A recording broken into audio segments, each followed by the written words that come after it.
for abundance, to live iye, idodao, an opulent life, a life of abundance. You can use it for love. You can use it for creating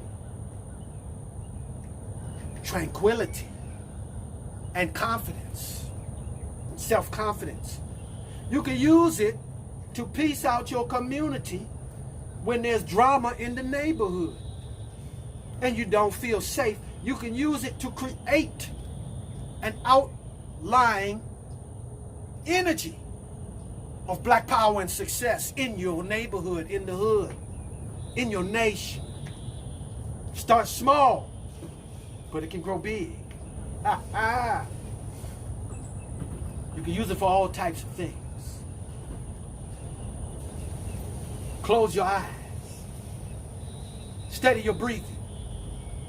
Let the illusory world slip away and go to Oru.